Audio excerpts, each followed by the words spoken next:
Awake living into uncharted territory together, accelerating your wellness path, plus your interconnectivity at the same time. It's not your grandma's or your Veda, but it kind of is. It's the Yoga Healer Real Life Show with Kate Tillman.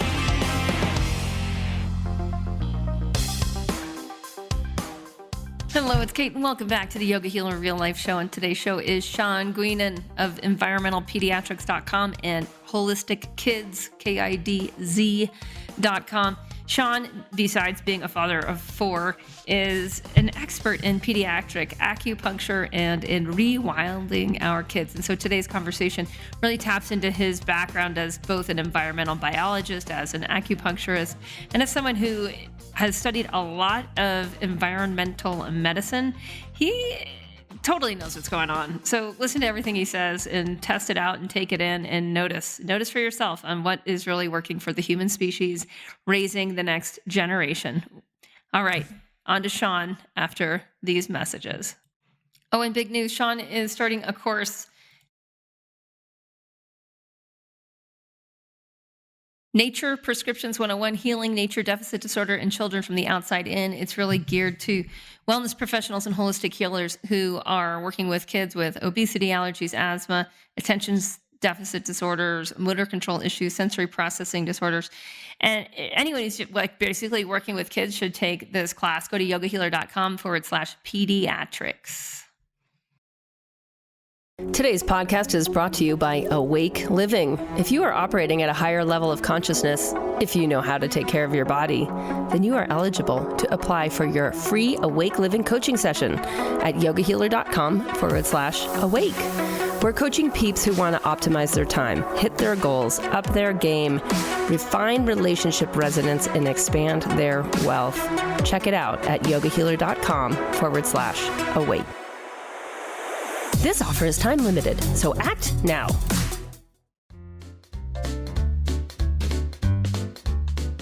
I'm here with Sean Guinan of environmentalpediatrics.com. And Sean and I first met when you took the Yoga Healer business course a few years ago. And then we lost touch a little bit while you moved and had another baby and got settled in a new area. And then you reached out and said like, hey, I'm up and running again. And I have this really great program, and let's talk about rewilding medicine and helping kids heal and preventing the diseases of like that we're currently seeing in adults everywhere, right? Which it's just like I feel like we're a junk show as a species right now. Yeah, that's very true, for sure. And thanks for having me also. I'm super stoked to be here. But yeah, it's such a conundrum, right? It's like, how do we live in modern day, but kind of honor what it means to like, go with the rhythms of nature, and just kind of, find that flow within everything and within a system too, that's just kind of jacked and really positioned against that happening. Yeah.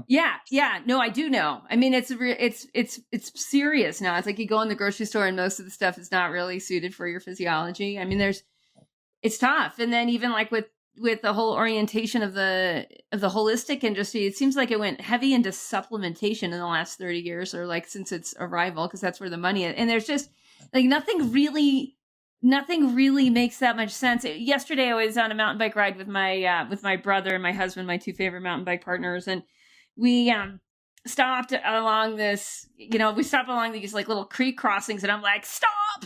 Harvest, I'm like, get off the bikes. Get off the bike. Like we're already off the bikes anyways. I'm like, everyone pick your greens for the week. And they're used to it now after a few years of hanging out with me and they get that I'm not going to stop doing this. And now they're interested. So something's changing enough at like the cutting edge of culture where people are realizing that nutrient diversity is part of the name of the game. And it's a part of it, but you realize that most people don't even have the sort of skill set to do that. Either A, they don't notice, they'd be just whizzing along and just be oblivious, or they're scared, right? They're afraid to be like, that plant might kill me. Or I work a lot with kids, right? So it's might kill my child.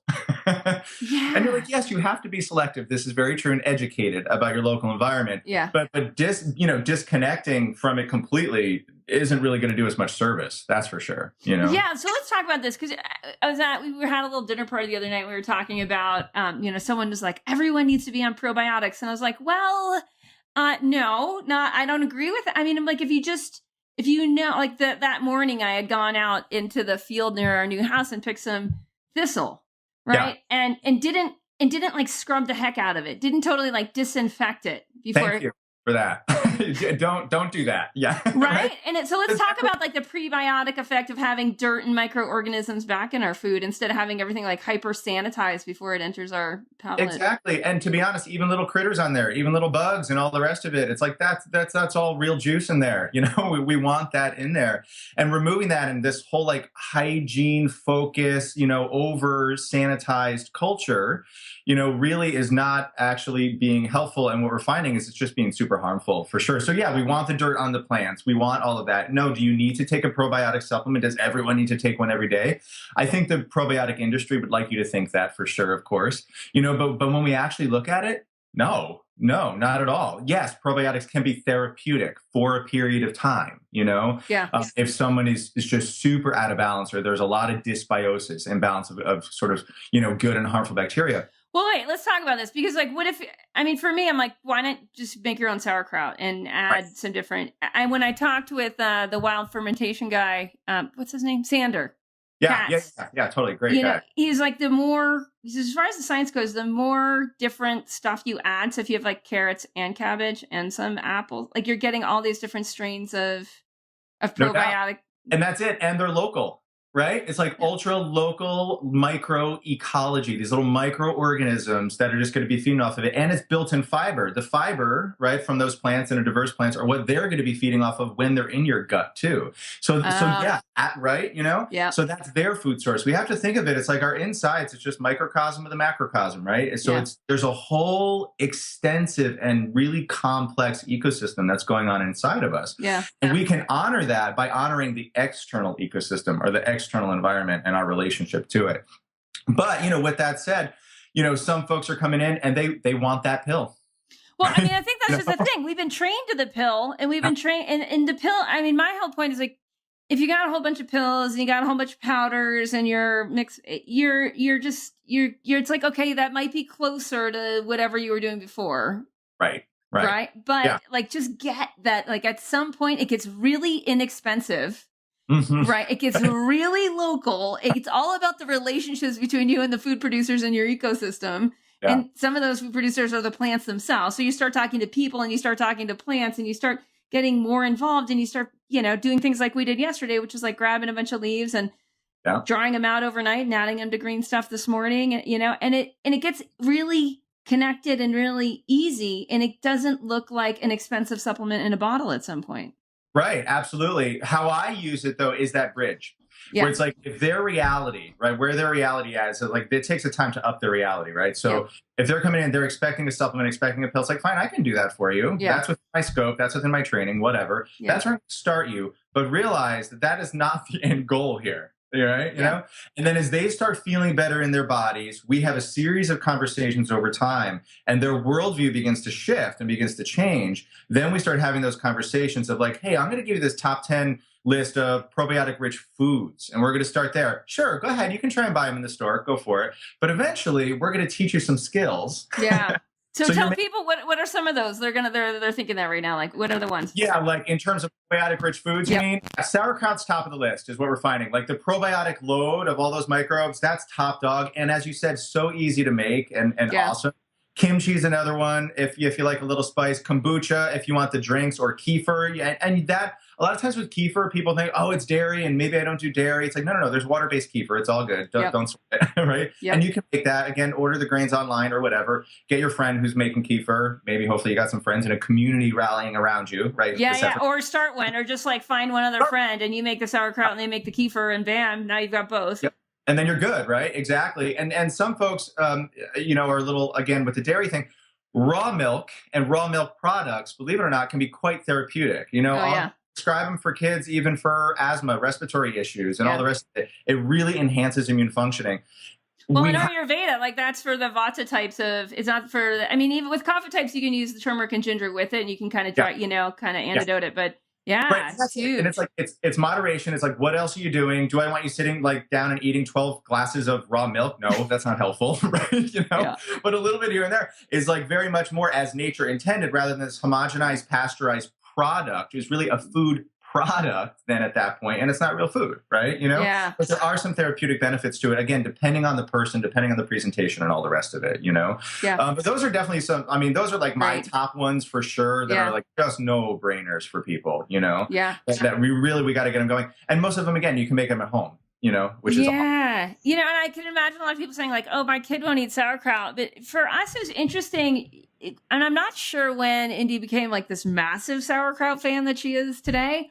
But even just starting, like we use shot glasses a lot in our house for non-traditional means, and like just pouring like a little bit of like pouring a shot glass half full with some sauerkraut juice. Yeah. And just saying like, this happens before that happens. This is your part of your family culture, right? Yeah. The way we do things is one of my favorite definitions of culture, the way we do things. There's this like collective effort, a belief system, and then an action that comes from it, right? And the idea is that we can build that up. A lot of times parents, though, resist that because they may themselves be kind of on the edge of like, do I want to try this? Is this weird enough? This wasn't part of my family culture growing up. Right. Redefine that for your family. Yeah. I have 4 kids. They're all throwing back sauerkraut. I mean, our youngest is 9 months and we'll give him a little bit of sauerkraut juice. Yeah. And he loves it. Yeah. It's also part of, again, their normal. It's like, what is their, Well, what do it's defining that, right? Defining like, this is what our family culture is going to be. And knowing that, like, it's like any food culture you add, like when I was making some sauerkraut the other day, I'm like, I think I'm going to just like shred an apple and throw that in there. It's like, it's constantly evolving. And talking to Sandra Katz about, it's so fun about, because he's like the fermentation expert, right? Yeah, totally.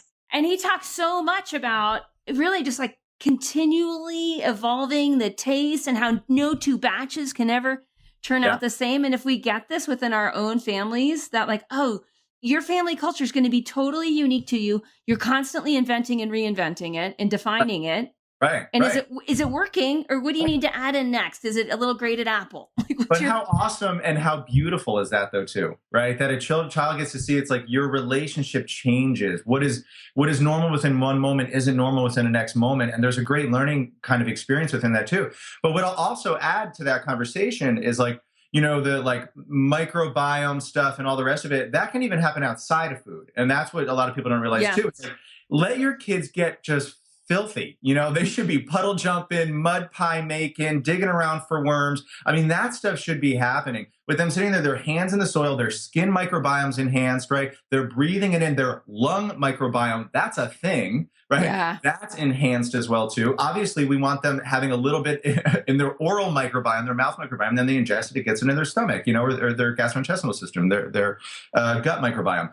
And so know that it's even just like the notion of like, it's okay to be outside. I mean, I think it's like American children spend 90% of their time indoors. Oh, it's so sad. 90%. That is such a diversion from where we came. I mean, think about it. We're adapted to the local environment, right? Our bodies, our minds, our emotional body, our spiritual body has this resonance and a deep resonance with the natural world. What happens when we break from that? We get sick. Yeah. We get sick, and our kids do too. And they're showing it, and it's this whole phenomenon of nature deficit disorder and kind of a rabbit hole, in and of itself. But the idea is like, we can think of health and well-being, not just necessarily as what we put in our body, which is such a key component to it, but what is our relationship of our bodies with, and again, the multiple layers of the human experience, right? Not just physical, with the external environment. And how can we bridge the gap? How can we help children, families, and communities really kind of rewild their family unit? Yeah. No, it's it's cool. It's outside. It's all good, know? Yeah. And that's a piece. I mean, yesterday was like Mother's Day, right? It's like, what's the traditional Mother's Day American way? It's like, you go out to the restaurant, you do your thing, you get like your mom flowers that are just like pesticide-ridden flowers usually, totally really cultivated. Yeah. It's like, are bad for like the workers who pick them. I mean, like killing, like literally giving cancer to the workers that pick them. Right. It's like, what is that doing to our communities? Right. Yeah. It's like, think about that, the deeper connections of that versus like our family tradition is like, we go for the family hike, Yeah. It's like we go to, and we're in the Pacific Northwest now, right? So we're in Washington State. So it rains, Right. a fair amount of the time. Yeah. So we're just, we just go, you get your get up on and you just go and get super muddy and just have a blast, right? Yeah, But a lot of totally. people are like, no, I need to wait for like a good day and it's got to be the perfect, Yeah. perfect thing. And you're like, Yeah. no, y'all. That's not how this goes. Yeah. Right? Yeah. It's like we want children in particular, and there's reasons for this, but families as a whole to really be making this have a consistency with their relationship with the natural world. Yeah. Right? In order for us as then a larger culture to remember our way. Because Yeah. we've totally forgotten our way. You Yeah. know? Oh my gosh, it's crazy. I mean, so yesterday we were experimenting, we were mountain biking, and we were experimenting with intermittent. It's like interval training with intermittent resting. Yeah. So yeah. we'd like climb a massive hill, and then we'd throw our bikes down and lay down on the ground and just breathe for 90 seconds, and then we'd like do it again Yeah. and do the next section and do it. And we noticed. So me and my brother and my husband, we noticed at the end of the ride, we were refreshed. Like, Right. we were all just like, okay, we had no lactic acid. Like there was Yeah. none of that sort of like, Oh. oh my God, that was such a big, Totally. And and- how epic do you feel afterwards and during that experience? Yeah. right? And that, so then my brother's like, well, does it matter if you're lying on the ground or if you're lying on the earth? You know what I mean? Like if you're indoors or outdoors. And I'm like, we're all like, it definitely matters that you're just getting really, really tired, getting your heart rate really, really high, and then you're like lying flat on the earth and just allowing that Yeah. vibration. Yeah, you're tapping in, right? It's like Mama Nature. There she is. You're just resting in her arms. And I think it is key. I would absolutely agree. The Japanese came up with this concept called Shinrin Yoku. I don't know if you've ever heard of it, right? So I'm a Chinese medicine practitioner too. So there's this East Asian influence. And part of what they found, it's beginning in 1982, give or take, the Japanese started to do a series of research on forest bathing. Yeah. Oh, yeah. Right? That's the translation of that. Yeah. Which is basically like what happens. Let's be curious about what happens when people kind of get out into the natural environment. Theirs was particular in forest environments, but the same is true now for fields, around water, like streams, rivers, the ocean. Those people who have this resonance with like, I just need to be near water, man. It's like, You're right. You do. You absolutely. Yeah. And some people more than others. Some people need to be around trees. But the therapeutic effects of that are really well documented. We've got 40 years of research now kind of backing that up. So it's like backing up the lived experience, right? Isn't it always come down to that? It's like, I know this, and now we have the research to say that, oh, it's really good for me. Right. But for that, again, that Western mind, they're like, we need to see numbers. We need to, it's like, all right, and I have them, that's fine. Yeah, but have your experience instead. Yeah. Tell me what that's like. Right. Right. Yeah. You feel it. You do feel it. And I think that's part of like turning the tide on this degree of like chronic degenerative illness, chronic sickness, these people that are, and maybe this may not be sickness to the point where people are hospitalized, but they are certainly not well. Oh, yeah. And they just think that's aging, right? They confuse it with aging. Totally. And you're like, oh, wait, but what if it's your 10-year-old? Oh, right. Yeah. Yeah. Oh, no, it's just normal for them to be on ADHD medication. Right. Because that's what you're seeing in the clinic, right? You're just seeing they come in, they're already on drugs. Is that the deal? Yes. Yeah. Pharmaceuticals are the go-to. The fastest growing market right now for antidepressant medication is preschoolers. Oh, light. Right? That's 3 and 4-year-olds, Kate. 3 and 4-year-olds. Right? And these are often, then the other part of that conversation. Well, let's start about that whole thing. It starts, a typical birth right now, right? The newborn's injected within an hour of coming out. Yeah. Hep B is the vaccination that they give to kids, and then they put erythromycin drops in their eyes, to prevent that. But even let's talk about the birth. Yeah. Right. Heavily medicalized. It's like percentage of home births now in the United States, super duper low. It's growing again. But it's super low. Right, but we're like 1%. It's like that. 1%. But it's funny. My wife is a student midwife right now for home birth midwife, and so she's like steeped within that now too. She's like, oh my God, it's like how pregnancy, labor and delivery, and postpartum is pathologized. Yeah. Oh yeah, it's insane. To be like, oh no, you're sick. It's a condition that needs insane. to be managed. It's totally insane. In essence, where this all starts. Yeah, it is, and it's that sense of you're not in control. Someone else besides you knows better for you and your baby, and it's like it's the absolute antithesis of normal archetypal feminine empowerment, which is guess what? The power's within you, and you know best. Mother knows best. That's absolutely. Mama knows best, right? And mama and baby together do their own little dance. The relationship, and why can't we sort of give them the space, hold the space for them to do that, right? That's the spark of their future relationship right there. You know? But what we find is when all these interventions happen, you know, during like labor and delivery, during pregnancy, during postpartum or whatever, it really sets the stage for future illness, right? And there's a whole model over the fetal origins of adult disease model. It's like, you know, the sickness starts that we see in adulthood starts in utero. In the second half of the show, we talk about challenging our current reality to embrace the notion that we have adapted to our environment over tens of thousands of years, and now we're systematically removing ourselves from it. So we teach you how to systematically re-engage with your environment. It's super fun. Sean is brimming with just grounded, deep wisdom. We'll be back in a minute. You've done some serious work. You're operating at a higher level of consciousness. You know how to take care of your body. You'd like to uplevel other aspects in your life, your space, your time, your dharma, your flow, and your body. Ether, air, fire, water, earth. I'm taking a posse of peeps into the Awake Living course. 50 people will be selected to join this expedition. We're opening the doors to anyone who is feeling great and wants to uplevel how they align their life. Time optimization, space alignment, hitting goals, wealth expansion, and day-to-day ease. If you're interested in Awake Living, we have a super fun process for you to experience. Go to yogahealer.com/awake. Sign up for your free Awake Living coaching session.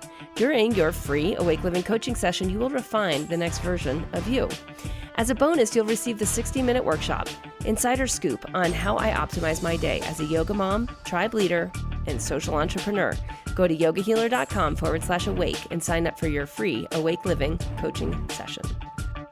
Yeah, so talk about that, because I saw on your blog like this whole sense of like when we take a 50,000 foot view of what's happening with adult illness, and we go back to childhood trauma, and we go back to all these different go ahead. Yeah, it's a thing. It's like, so think about it. Our bodies are a map, and they hold the memory of all of our experiences, whether they're conscious or subconscious experiences. So yes, it is true that we may as adult not necessarily remember, like consciously, you know, be able to bring up memories of being in utero, of the sort of earliest moments of our life outside of mom's body, and then those early childhood years. But at the same time, what we're finding is that if there is an adverse childhood experience, so if there is a trauma, abuse, neglect, and again, this can be physical, mental, emotional, or spiritual, right? Yep. Then what that does is it becomes additive. So each experience literally accumulates and then magnifies throughout our lifetime. So children, for example, who do experience any of, they're called ACEs, any of those adverse childhood experiences, and this goes to birth trauma as well, okay? Yeah. You know, what happens then is they get to adulthood and they're at greater risk for obesity, for type 2 diabetes, for cardiovascular disease. I mean, they're even fighting for cognitive dysfunction like Alzheimer's and dementia later years. Yeah. Think of autoimmune conditions, MS, lupus, RA, like rheumatoid arthritis, all these kinds of conditions. Fibromyalgia is a real big one as well, too. This mysterious pain everywhere. Yeah. I think your body's telling you something's been just packed in there. How do we unpack that? You know, it was one of my first aha moments, honestly, because I work with adults too, right? It's like, you know, I was treating a lot of fibromyalgia patients, like pain. And when we really got down to it, when we really kind of like unburied it, I just started to out of more intuitive than anything else, ask about their childhood. Yeah. More often than not, we'd have to break out the tissue box. They would just release the floodgates. They'd be like, why are you asking me that? Yeah. It's like, because it matters, right? It matters. And then they go into their whole history of all of it, right? And then when we bring it back to like, and it's like trauma and abuse. I mean, it's not light. It's not light stuff, but it can be subtle in the sense of, think of like the angry dad, or think about it like the checked out mom, right? You know what I mean? Or just think about a family experiencing a lot of like financial hardship even. I mean, all that stuff is factored into it. Or think of the over-medicalized labor and delivery experience, where a mom may have been on tons of antibiotics. She got an epidural, right? She then, you know, is led to believe that her body can't do this, right? Yep. And she might even harm her baby if she tries to birth this baby. So we have to cut it out. Yeah. right? Yeah. And don't get me wrong here, folks. It's like, I'm not saying cesarean birth is not warranted at times, because it is, and has certainly saved lives. But now what we're seeing is those rates of cesarean births are actually causing more harm than good. The Right. United States has like the second highest infant and maternal death rates in the world. We're second to Papua New Guinea. I mean, think about this, right? So go figure. Like, what is that about, right? But those are all experiences that leave an impression on a child, just like they leave an impression on a mom. Yeah. I think all the moms here listening, if you've had a sort of disempowering birth experience, you get this. That charge is still there. Yeah. And sometimes there's a freshness and a sharpness to it. Well, But we often don't want to look at it. I mean, it's just a tough time to live, right? Because we've got all these environmental toxins. We walk into the grocery store, it's like the odds are stacked against us. There's so much to it. And it's like, I don't want to believe this too. Like, I don't want to believe, and many of us are of the generation where we had our own birth trauma, right? And then we sort of perpetuated the cycle in the next generation. And it's just like, oh my gosh, this is all too much. But I just want to interject from working with the, Living Our Ayurveda course members. They all go through an understanding of health history all the way back to conception.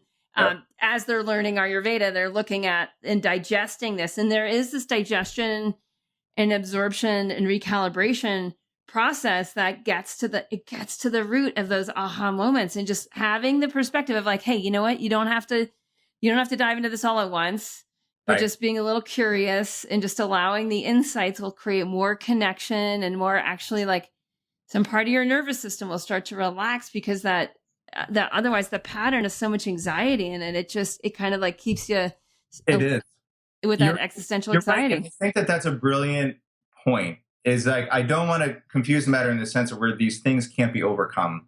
They can't be healed. We can't go through that. Yes, we can. It may be a very cathartic experience at times. Yeah. It may feel really intense and kind of like this overwhelming, like a flood, coming through. But I have seen it time and time again. Children, adults, families, we can all heal from this, but part of it is acknowledging first. Yeah. Agreed. And holding that space, and really allowing us then as like holistic healers and wellness folks to really also be okay holding that space for people. Yeah. And be like cool with that. Like, yeah, sometimes this isn't going to look super pretty, Yeah.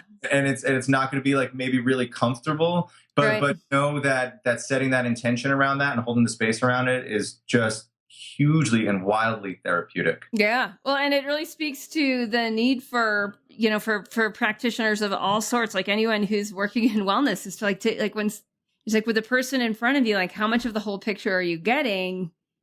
Because because people come in and they say like, I just want to heal my back pain, or I have fibromyalgia and I'm just looking for a diet. And they come in and they already say what they want, but they don't know what they don't know, because often we haven't taken the time as wellness practitioners to actually start to create space to understand the whole person and to help them understand. So even just having that, like, okay, part of my job is they're going to tell me what they want, but I'm the practitioner, or I'm the doctor, I'm the healer, I'm the therapist, right? It's my job to take a bigger step back and look at the whole picture. Yeah, I mean, you want that 50,000 foot view. It's like, we can't expect them to be able to do that, right? It's like, think about it. It's the same with like treating family. That's so hard because it's so close. Now imagine treating yourself. Yeah, right. Good luck. Let me know how that goes. I mean, I think, I think that is part of it, where it's like, yeah, you're addressing their chief complaint. You're addressing how their pain and suffering has manifested. Yeah. In this moment. But with this notion that like, all right, but if we want to go deeper, there's an opportunity to do that, right? Yeah. If we see that 50,000 foot view, or at least elements of it, pieces of it, build that relationship with them over time, that know, like, and trust factor that they can build with us, so that they know that we're willing and capable of holding a safe space for them, then man, major transformation and evolution can happen within an individual. And then that is what ripples out into their community. Yeah. Their family. Yeah. Family and community. Yeah, totally. Yeah, they can show up for the people they love better, show up more completely and more fully. And it's like, that's really kind of what we're going for, is like this grassroots kind of effort in a way, right? Yeah. To really, amplify the individual in order to amplify the society as a whole. So yeah, totally. Yeah. So let's get back to rewilding. And one of the things, yesterday we set up our trampoline. So we hadn't had our trampoline in a couple of months because we were moving, and then it just was super wet here, and we couldn't deal until now. The yard was dried out. We get the trampoline up, and my daughter's in gymnastics. She's on pre-team, and this past week before we had the trampoline set up, she's like, practice is too hard. And I'm like, oh, I've never heard her say this. I'm like, practice isn't too hard. You're just not getting what you need all the time. And that's making practice too hard. So we set the trampoline up yesterday, and she's doing front flips and back flips and aerials. And she's back and she's out there 5 times. The neighborhood kids are stopping over. I'm out there. My brother's out there. My husband's out. Like, we're just back in trampoline. And the reason I bring this up is for parents out there who they might look in their yard and they may have like a play set. They may have a swing set. Right. Or they may have like a play house, right? Which is just like another place to sit around and maybe do like a little climbing in, a little climbing out, versus like the I think we spent $300 at Sam's Club, 5 years ago on a trampoline, and I use it 3 or 4 times a day. It's just like, so let's talk about first of all, I mean, the trampoline's amazing, but even just the having activity, so we exercise before school because I cannot depend on school. Right. We exercise after school. We exercise after dinner, and we don't think of it as exercise. We just think of it as functional movement of like, let's make sure we're moving and playing and doing stuff that's interesting to us right now. Yeah, totally. And that's what it is, right? It's just like outdoor, unrestricted, free play, which people confuse with like, oh, I don't want my child to be bored. I need to entertain my child. They need to have structure, parent directed, all this other kind of stuff. And to a degree, some of that can be helpful, of course. I mean, I'm not knocking that, but it's more that this, as you say, this sort of like free form movement, this functional movement is really awesome for kids, right? It's like our bodies from the rewilding perspective are adapted, right, to living within this 3-dimensional landscape. Right. And that is highly textured. Right. So it's like even the notion of like going outside without shoes on, like blows people's minds. Right. It's like think of all those little bones in there, all the ligaments and tendons that encase our foot too. That is meant for this like multi-contoured surfaces. Right. Think about what happens then when we just wear shoes all the time. It's this flat, one singular plane surface, Right. And no wonder why we're developing pain in our culture, why people have low back pain, hip pain, I mean, all this other stuff, because it translates upstream, right? Yeah. But the notion is like, getting kids out there, getting families out there, getting adults out there, doing this kind of like activity without the mindset of like, oh, it needs to be super structured or otherwise is awesome and really warranted. But like, think about what we are doing though, is like, we're putting kids in schools, right, where they have to sit for long periods of time. And then we're like, oh, you have an attention disorder now. When it's like, no, they just need to move, guys. You just got to move. But then we take away their recess time. Oh, yeah. We put sugar-laden foods in the vending machines in the hallways of the schools now. And mandatory snack time that's like just carb loaded. Yeah, it's crazy. So and realize I think part of it is like, as you say, is like, oh, we do this before school, right? Or we do it, before we kind of get the door. And that's great. Is like sort of ritualizing and providing a rhythm to things like that is really key for busy families, especially, to make this happen. Yeah. It's like there's a misnomer that it takes a lot of time, money, energy, or effort in order to work that into your rhythm. But it could be just like 10 minutes of like running around or rolling around outside, right? Yeah. Or as you say, it could take like even 5 minutes, hopping on the trampoline backyard, whatever. It doesn't require much. Yeah, and like it's like it doesn't matter. Like this morning it was like hats and jackets. It's not like barefoot with shorts, everybody. Like we do this if it's snowing out. It's not absolutely right. Yeah. But again, it's because it's part of your family culture, right? It's reinforced in rituals and rhythms of your family. Yeah. And that's what's cool. And that's what makes this kind of happen for people, So I mean, the whole like, oh, we need this structured thing. We need this activity in order for my child to get exercise, in order for my family, in order for me to get exercise. It's like, no, that's not what this is. Well, it brings up this other thing, because my kid is highly social and she's very emotionally sensitive and developed simultaneously. And I noticed pretty early on with her, like probably by about 4 years old, that she would want to talk about her emotional stuff, but I could just see her energy body was like totally blocked. Like she wasn't in her body. And we're talking about a 4-year-old, right? And we see this all the time with adults who go to, they just want to talk it out. And it's like, okay, if you're going to talk to me, like we better be walking. Like we better, right? We better be moving. So even just having her, just getting her trained to like, okay, if we're going to talk, we're going to move for 2 minutes. Yep. And then we're going to do a check-in and see, because otherwise we could talk for 20 minutes and not only get nowhere, we could go backwards. Oh yeah. Oh no, it could be a slippery slope for sure. Right. And that's it, is like, realizing that like some kids are very much like that, where it's like they need that movement, right? Other kids are more like in the sense where they actually just need almost a sense of security. They need to be held while they're having a conversation like that too, right? It's like, that's how you connect. That's how you allow them to connect mind body or emotional body, sometimes with physical body or whatever, right? It's like, let's put you in your body first, honey. Let's go ahead. Yeah, like the cocoon them. Yeah. Whereas those other kids, it's like, so I think I'm not sure if I mentioned, I have 4 kids, right? And they're also different because that's just what kids are. But it's like my older daughter, no, she's got to move it and groove it.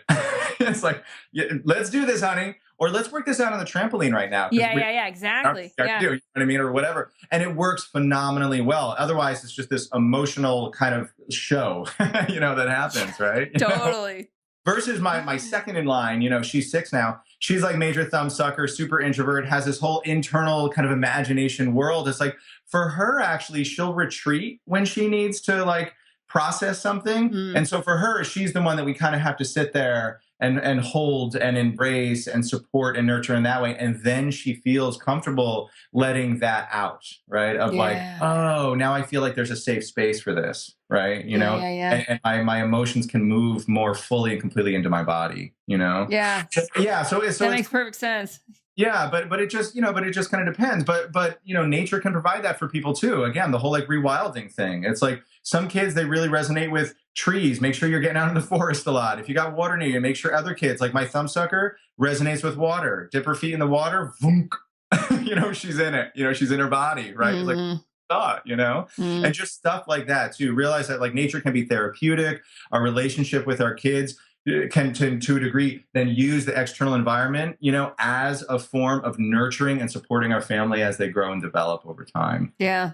It's cool stuff. So just in closing, like this whole concept, like I was saying at the dinner table last night about how we're wild monkeys and how we just it's like we can all help each other remember that we're wild monkeys and start acting more like and see where this goes. Because like the things that we're doing now probably are way less wild than we'll be doing in a year or two.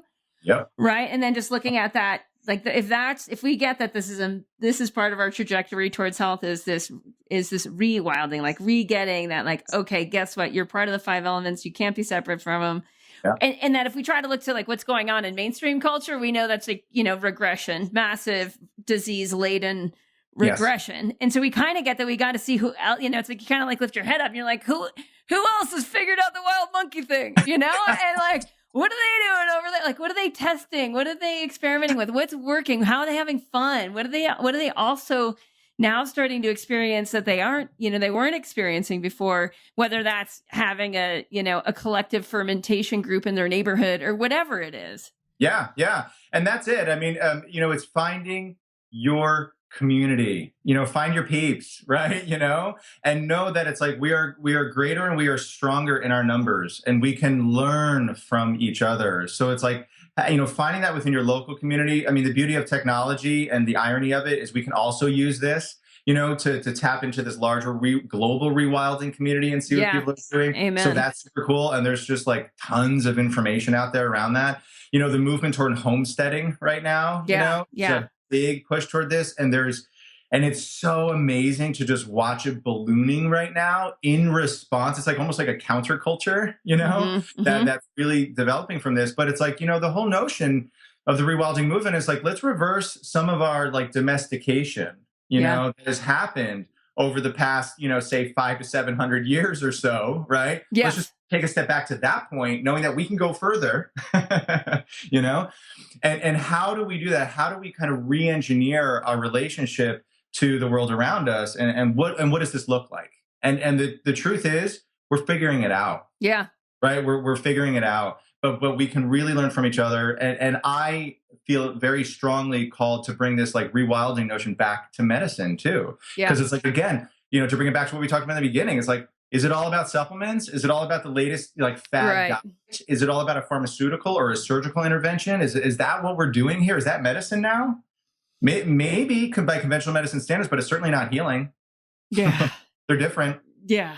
Yeah. And so know that like the, rewilding as itself and the underlying premise of it really can also be applied to medicine. And that's what I'm like super, super excited for folks to begin to think about lately. You know what I mean? It's just like, man, just put a different thinking cap on, put this into the larger like context of evolutionary history, ecology, and all that. Exactly. Like take that big step back of your own. I always say, it's like your body, it's not yours. It's like you inherited this incredible piece of technology, like respect it, right? Like it took a while to create this, right? Well, I mean, and I think the other big point is, and something I say a lot is, it's like be a collaborator, not a consumer.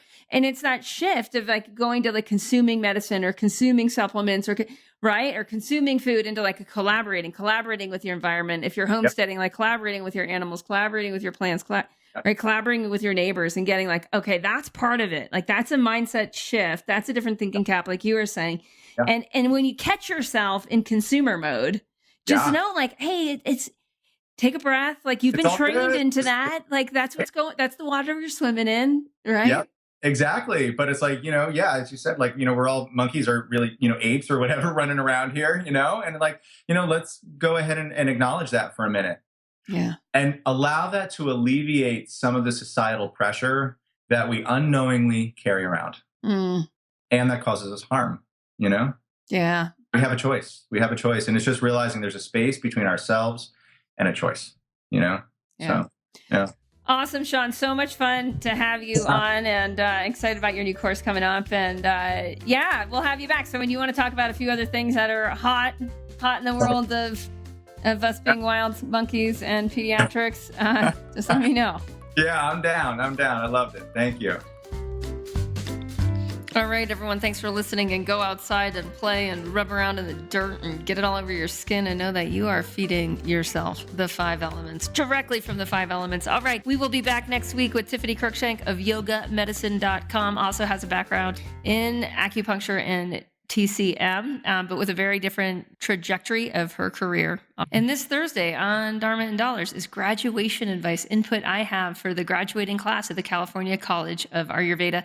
This is really useful to any kind of wellness practitioner or healer who's looking for some really good career advice, no matter what level you are at. That's this Thursday on the Yoga Healer Dharma and Dollars show. And again, if you're interested in Sean's course, if you're working with kids, if you're a holistic healer or practitioner, or if you're a parent and you want to know how to help your kids thrive, go to yogahealer.com/pediatrics and check out Nature Prescriptions 101, Healing Nature Deficit Disorder in Children from the Outside In. Yoga Healer Real Life Show with Kate Stillman. Yoga Healer.